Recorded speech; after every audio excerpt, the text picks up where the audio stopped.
Today, Anton, thanks for coming in. Yes, thanks. Let's go with MTN. A 51% drop in full-year profits. I mean, this largely due to that multi-billion-dollar fine in Nigeria. But I see some good showing in the domestic market. Yes, they're actually quite doing well when it comes to the underlying business. Yes. So with data revenue growing over 30% and like voice traffic is also growing at over 14%, and also customers growing 4%. Yep. For such a big company, that's quite good. And but the thing is, we should look at that big fine. It has to play a big role in their earnings. Yep. So the fine is $3.9 billion US, and they set out in their financial statement. They've said that they're cutting their dividend for the next year to 7 rand from 13 rand. So that's quite a big cut. But they're doing this so they can pay this fine, and I think that will help them tremendously. But keep in mind, the Nigerian economy is not at a good place, and that's where they operate mostly. So Yep. It should be looked at quite. It's quite interesting to note, though, on the JSE, you have financial stocks and MTN pushing up the overall market, Yeah. don't you? Yeah, it's quite interesting. Financials, we've seen them going up today, and also I don't know why MTN is going up today, because I don't think the fine is good for them. Yep. But a lot of other people may think that maybe the underlying business is doing very well, so that's why they would be buying that. But I think you should wait and look at that fine and just decide after that's announced, Yep. because the official amount hasn't been announced. So. It's been a good week for banks. We've seen Nedbank reporting some reasonably Yes. good results. Yesterday, Standard Bank coming out today, profit climbing 34%.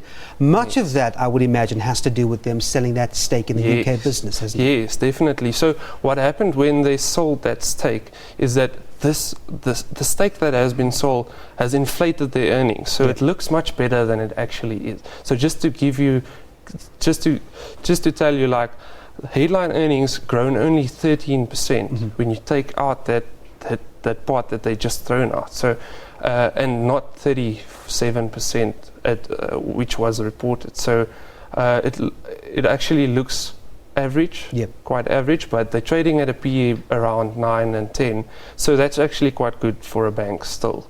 So I think it's a top quality bank, and it's priced really well. So it's one of those consistent earning stocks.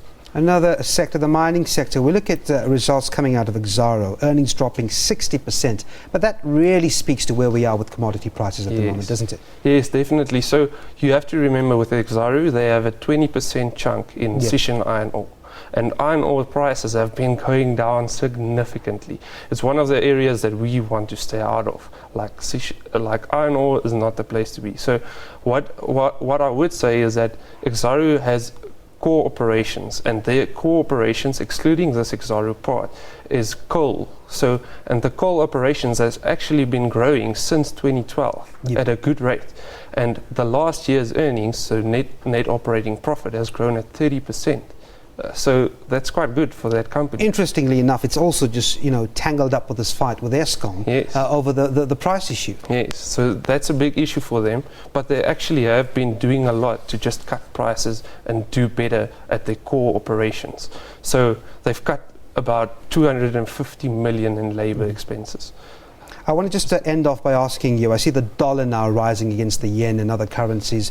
Of course, we've seen some preliminary data coming out of the US on jobs. It's doing Yes. quite well. But the big one tomorrow, as it always is that main jobs data from the US, Yes. because it tells us what the biggest economy in the Yes. world is doing in terms of the Yeah. health of its economy.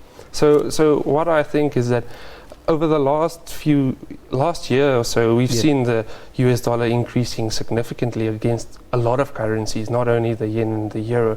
And it's because of the recovery, as they say.